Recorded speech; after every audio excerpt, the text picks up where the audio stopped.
বিশাল জ্ঞানী, শুধু বলছে বিরাট কোরআন হাদিসের জ্ঞান। কোরআন হাদিসের জ্ঞান আল্লামা হুজুরের কম ছিল? এই কথা বলছেন এখানে। আল্লামা হুজুরের লাকাব দেয়া হয়েছিল আমির শরিয়া। আল্লামা হুজুরের মতো 154 খানা কিতাব লেখো, কথা বলছেন না কেন? আবার কিছু কিছু চাটখোর তারা কি বলছে, দ্বিতীয় আল্লামা রুহুল আমিন, নাউজুবিল্লাহ বলে, দ্বিতীয় আল্লামা রুহুল আমিন বেরোচ্ছে। কত মদ না খেলে এই নেশা চড়ে, কথা বলছেন না কেন? কত নেশা মাথার ভিতরে ঢুকেছে। দ্বিতীয় আল্লামা রুহুল আমিন 154 খানা কিতাব হুজুর কেবলা লিখে গেলেন জাতির স্বার্থে, যে 154 খানা কিতাব তালাশ করলে দেখা যায় 25,000-এর উপরে কিতাব তার ভিতরে নখদর্পণ রাখা হয়েছে। একবার জোরে বলেন, একবার জোরে বলেন। সেই আল্লামা হুজুর লিখে গেলেন একটা ফতোয়া, যে রমজান আসছে ইতিকাফ রাখার বিষয়ে ফতোয়া রেখে গেলেন। সেই আল্লামা হুজুরের ফতোয়া কেটে নিজে ফতোয়া তৈরি করলেন। আল্লামা মানবেন? এই কথা বলছেন না কেন? তোমাকে আল্লাহ বলে, আল্লামা বলে সেই দিন মানবো, আমির শরিয়াত বলে সেই দিন মানবো যেদিন তুমি ওয়াজ করবে আর রাসূলুল্লাহকে দেখে উঠে দাঁড়াবে। এই কথা বলছেন না কেন?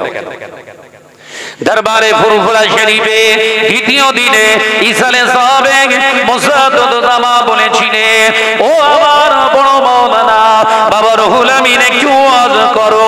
আল্লামা হুজুর রাহমাতুল্লাহ আলাইহি দিনের রাত চালায়, হুজুর আমার দাঁড়িয়ে পড়েছে ওয়াজ নসিহত করছে।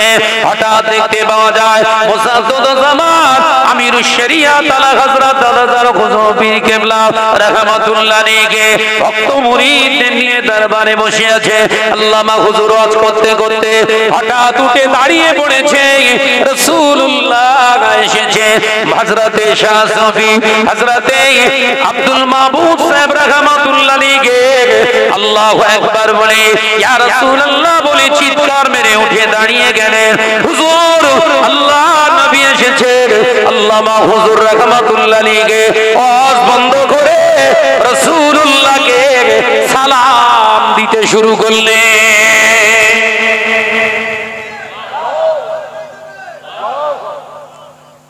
ওয়াজ করছে আল্লামা হুজুর, রাসূল পাক সাল্লাল্লাহু আলাইহি ওয়াসাল্লাম দরবারে ফুরফুরা শরীফে হাজির, চারজন সাহাবায়ে কেরামদের নিয়ে। এখন বলবেন এর দলিল দেন, ও দলিল কত লিবি আশিস কোনি বসে হবে না আলোচনা, কথা ঠিক না বুঝুন? ও ঘন্টার পর ঘন্টা আলোচনা করব ওই দলিলের উপরে, রাসূলের আসা সম্ভব কিনা।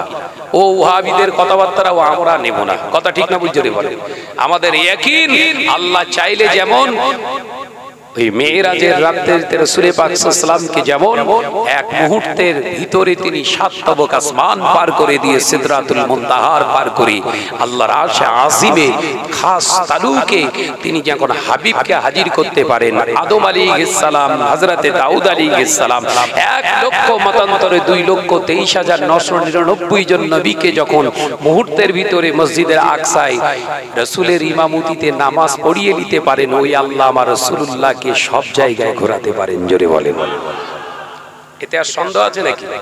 একদম শর্ট করে জাস্টটা বলে দিন।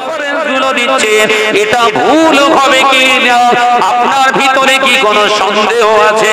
আল্লাহর ওলি মুসাদ্দাদ জামান নতম খলিফা আল্লামা হুজুর মুচকে হেসে বলেছিলেন, ও ভাই আব্দুল জব্বার চিন্তা করবেন না, আমি রুহুল আমিন যদি ভুলে যায় রাসূল পাক সাল্লাল্লাহু আলাইহি ওয়াসাল্লাম আমার সামনে কিতাবগুলো খুলে খুলে দেয়, আমি রুহুল আমিন কিতাবের ইবারাতগুলো তুলে তুলে পৃষ্ঠাতে লিখি।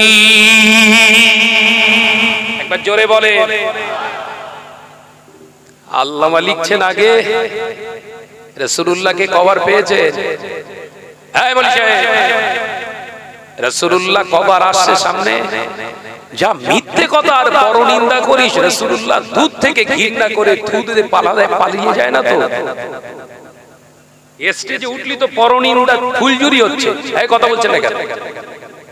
এ খারাপ, ও খারাপ, এ দরবার খারাপ, জাহান্নামী দরবার, ও দরবার। এই যে পরকে খারাপ বলে এ নিজে ভালো? হাদিসের কোন কায়দায় পেয়েছিস? রাসূলের কোন কায়দায়?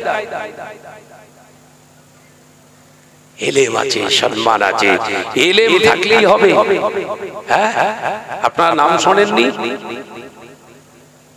গোলাম মির্জা কাদিয়ানির নাম শোনেননি? এর এলেম কম ছিল বা মৌলানা সাহেব বলা যাবে তো, হুজুর বলা যাবে, গোলাম মোহাম্মদ মির্জা কাদিয়ানী এক ডাকে সবাই চেনে কাফের। ও শুধু কাফের না, ওকে যারা মান্যতা দেয় সব কাফের।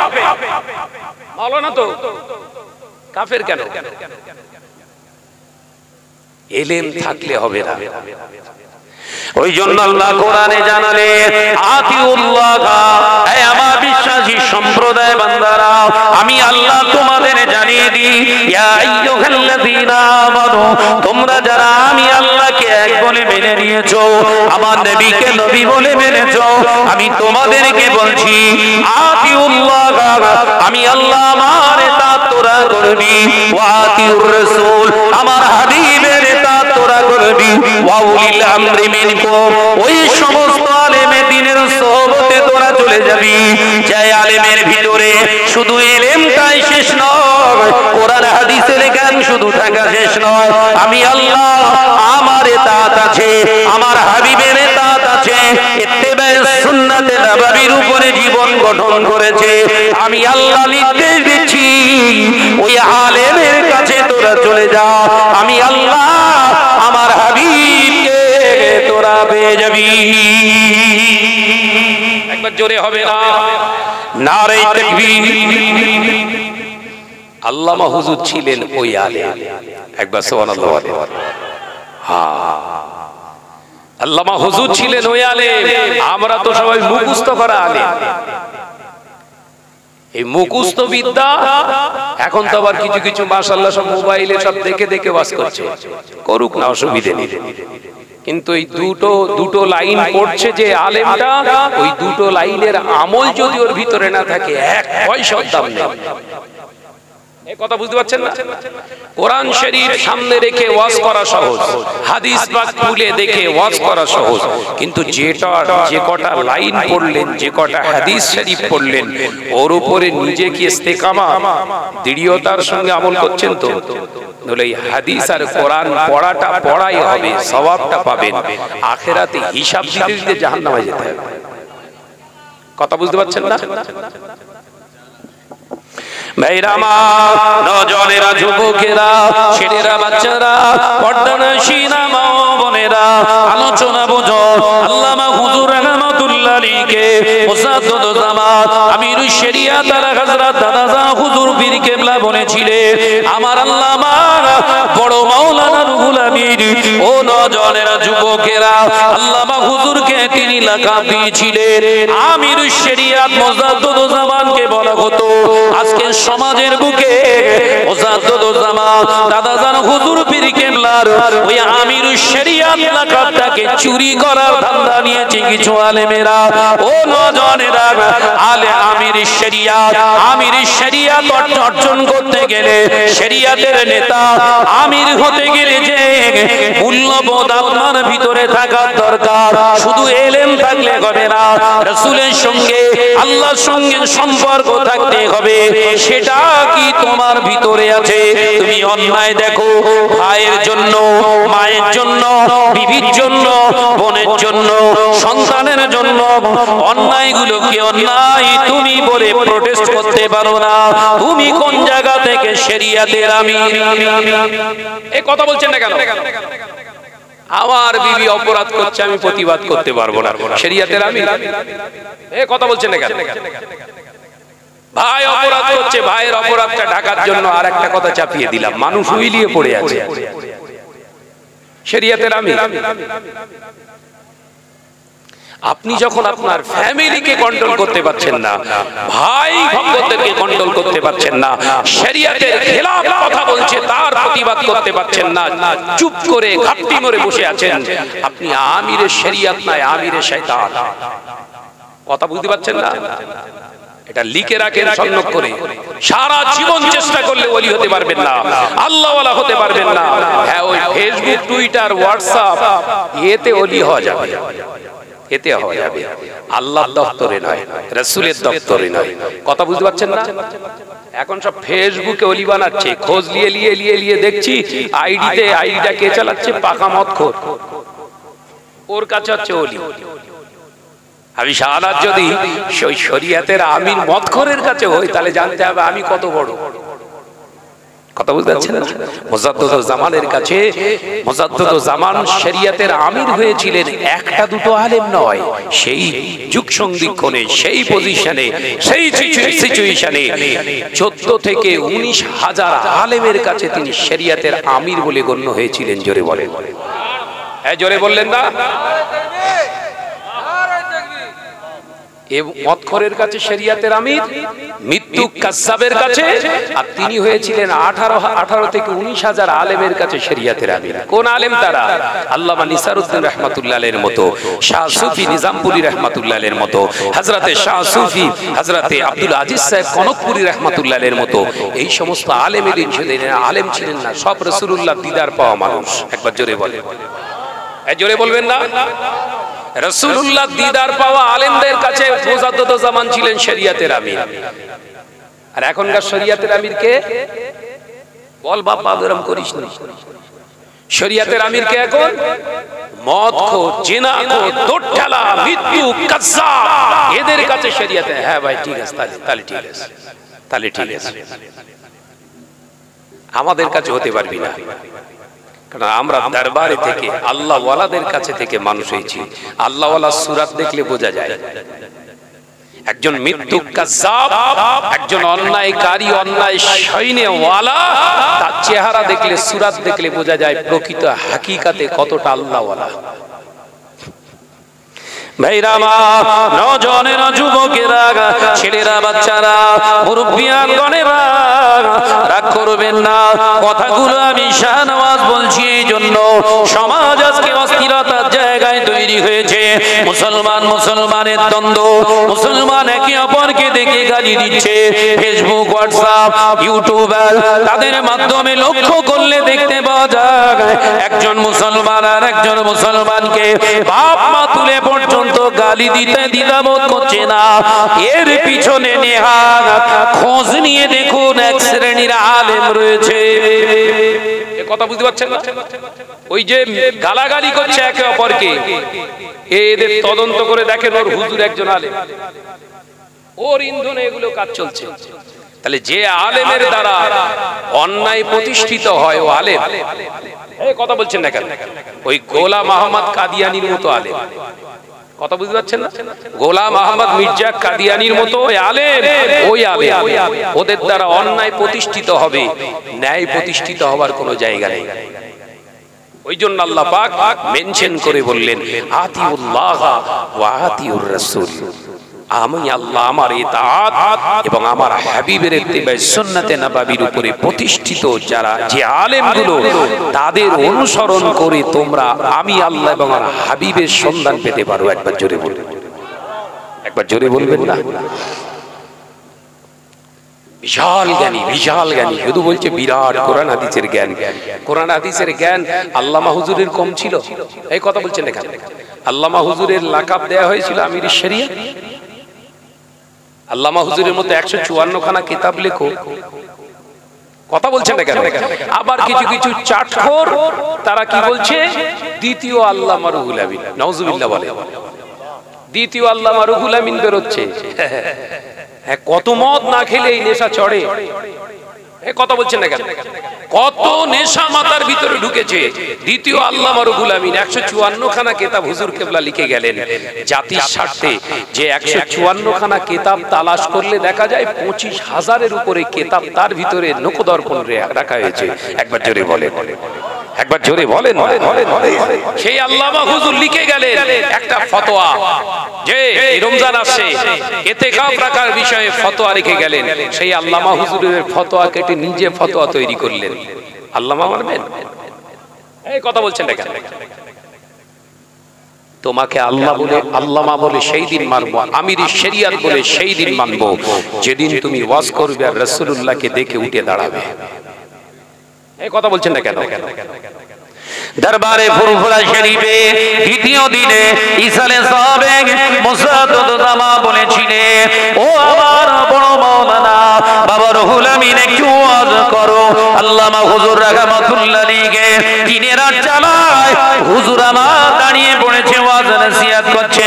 হঠাৎ দেখতে পাওয়া যায় মুসাদ্দদ জামান আমিরুশ শরিয়াত আলা হযরত আলাজার হুজুর পীর কেবলা রাহমাতুল্লাহ আলাইহি ভক্ত মুরিদদের নিয়ে দরবারে বসে আছে। আল্লামা হুজুর ওয়াজ করতে করতে হঠাৎ উঠে দাঁড়িয়ে পড়েছে। রাসূলুল্লাহ এসেছে। হযরতে শাহ সুফি হযরতে আব্দুল মাহবুব সাহেব রাহমাতুল্লাহ আলাইহি আল্লাহু আকবার বলে ইয়া রাসূলুল্লাহ বলে চিৎকার মেরে উঠে দাঁড়িয়ে গেলেন। হুজুর আল্লাহ নবী এসেছে। আল্লামা হুজুর রাহমাতুল্লাহ আলাইহি ওয়াজ বন্ধ করে রাসূলুল্লাহকে সালাম দিতে শুরু করলেন।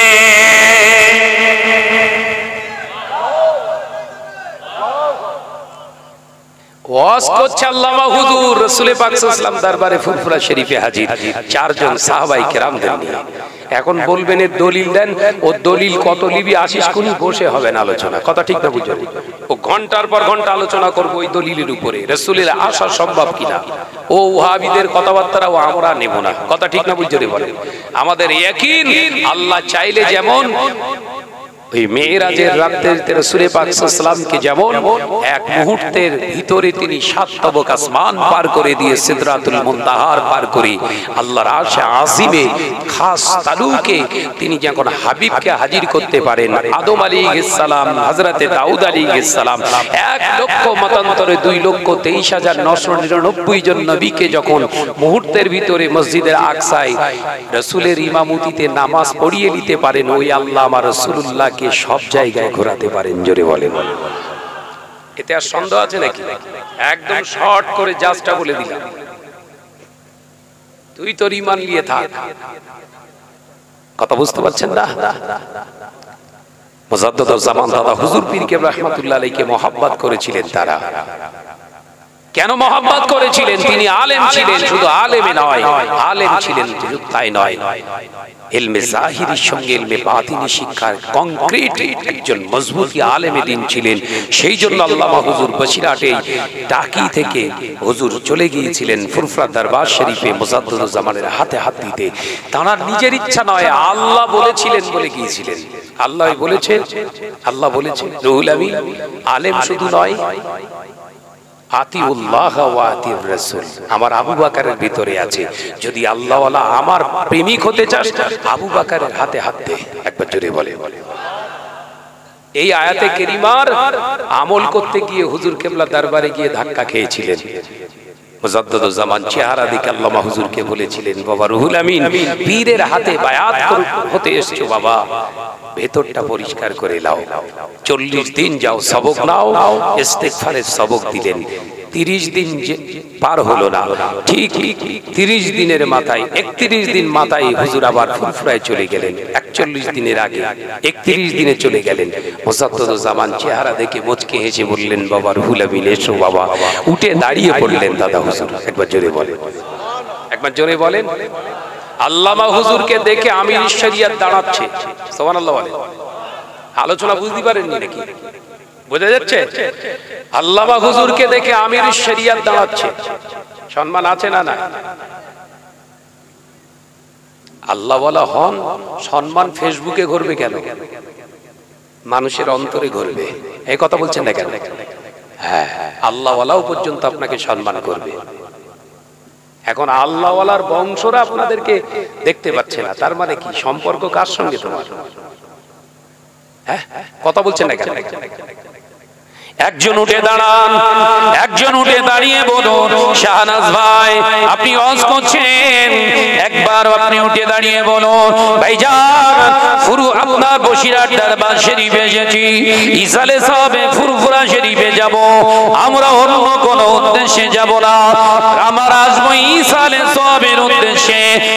একজন কি উঠে দাঁড়িয়ে বলতে পারবে? পারবেন না, কারণ আপনাদের মুখ্য উদ্দেশ্য থাকে দাদা হুজুরের মাজারটা জিয়ারত করা, আল্লাহর ওলির রুহানি দোয়া নেওয়া। একবার আল্লামা হুজুরের মাজারটা জিয়ারত করা, তার রুহানি বরকত হাসিল করা, মূল উদ্দেশ্য থাকে এটা। আর ইসালে সওয়াব তো হবে, অবশ্যই আলেমের আওয়াজ করবে, কিন্তু মূল লক্ষ্য থাকে আল্লাহর ওলির নেক নজরটা পাওয়া।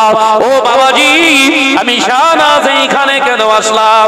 আমার মুখ্য উদ্দেশ্য আমার আল্লাহর মাহবুব বান্দা আল্লামা হুজুর রাহমাতুল্লাহ আলাইহি আজ দরবারে আমরা যারা এসেছি, আমাদের আশা না গোনা দেখে আল্লামা হুজুরের মনটা খুশিতে ভরে যাচ্ছে। এটাই হচ্ছে দোয়া। আল্লাহর ওলিদের মনটা খুশি করাতে পারলেই অন্তর থেকে একটা দোয়া বেরিয়ে আসবে, ওই দোয়াটাই আপনার জীবনের লাইফ গড়ে যাবে। একবার জোরে বলুন। এই আমির শরিয়াত যারা সেজদেছে বাপ, এদের কাছে গেলে কি কোন হুজুর শুয়ে আছে? কে আছে বাপ? বলো বলো বলো, কে আছে? অন্ধকার। এই কথা বুঝতে পারছেন না? একটা আল্লাহর ওলির মাজার পেয়ে সেখানে যে 2 মিনিট দোয়া করবেন সে জায়গা নেই, কারণ আল্লাহর ওলিদের সঙ্গে তাদের শত্রুতা বেশি।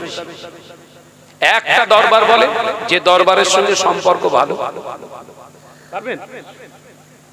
যাদের আল্লাহ ওয়ালাদের দরবার থেকে মুখ ঘোরার লাইন আছে, চেতনা আছে, সেই বোধ শক্তি আছে, সেই দরবারে গিয়ে আপনি কি করবেন?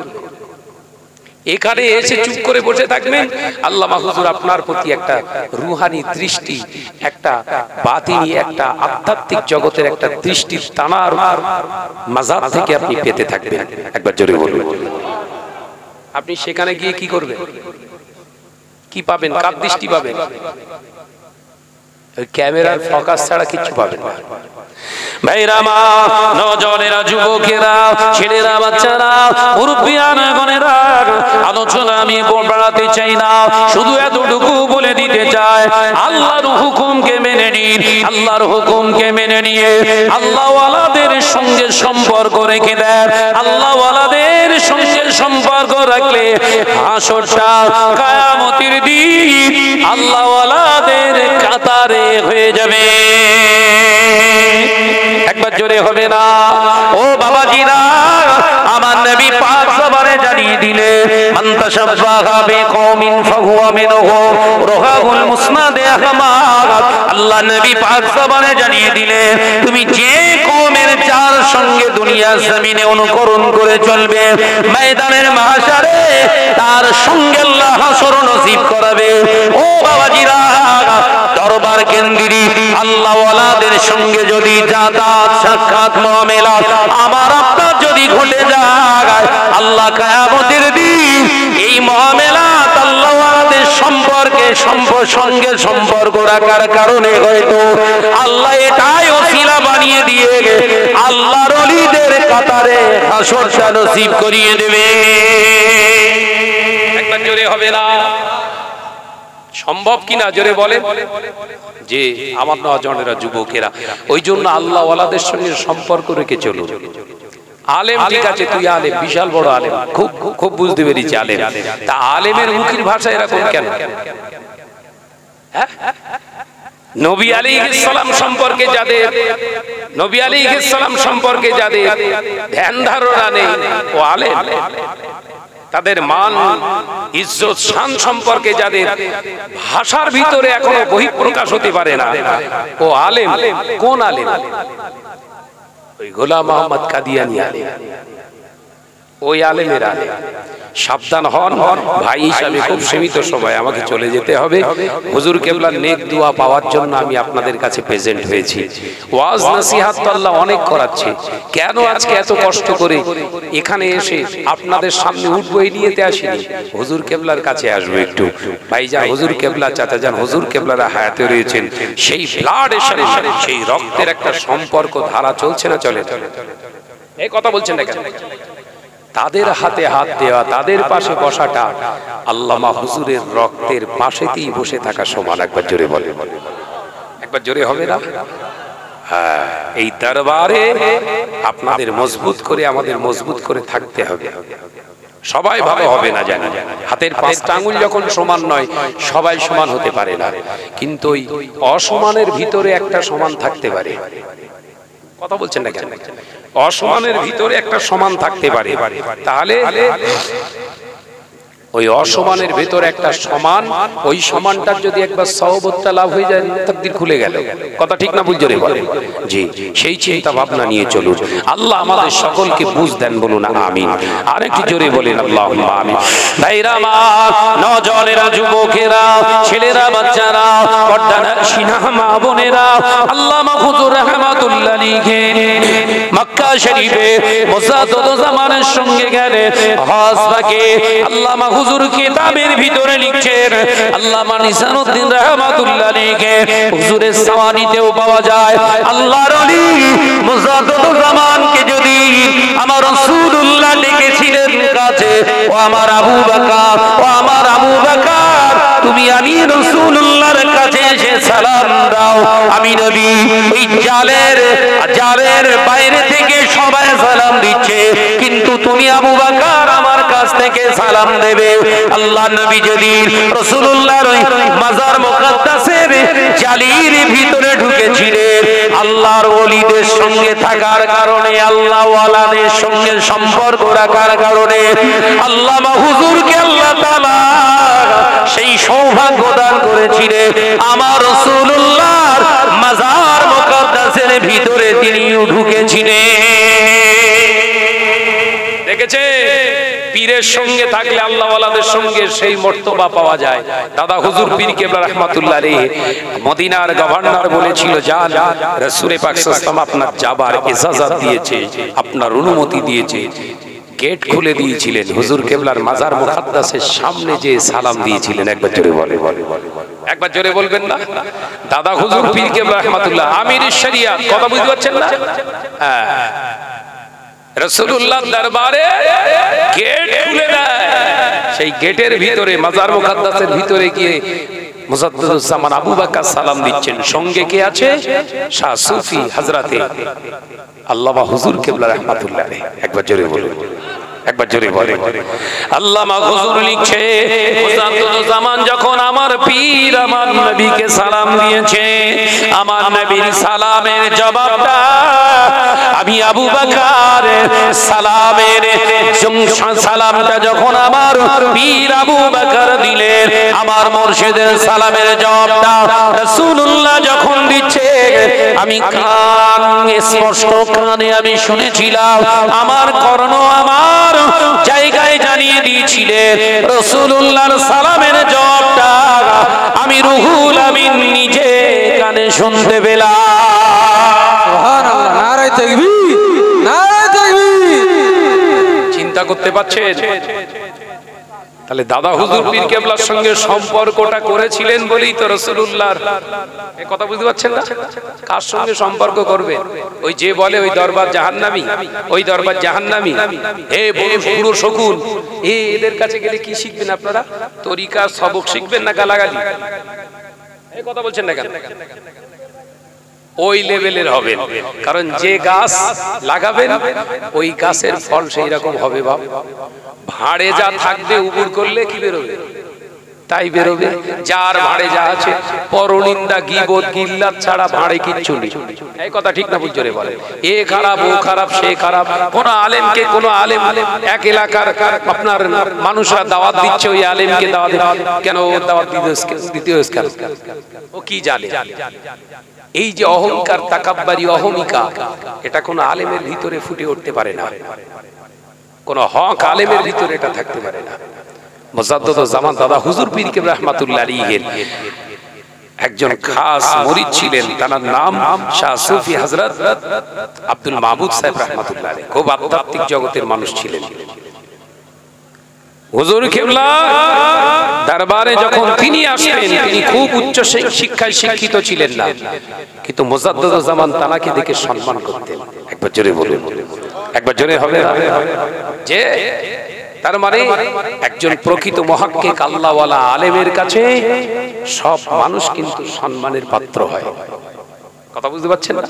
কিন্তু অহংকার তাকাব্বুরি বুরাই যার ভিতরে আছে ও অপরের ভালো দেখতে পারবে না। আমাদের বলা হয় হিংসা করছি আমরা, ভাই আমার ভিতরে ওসব নেই, আমি ওসব পারি না, কিন্তু ওই অন্যায় দেখলে সহ্য করতে পারি না, একদম যাবেই তবেই মার শুরু হবে।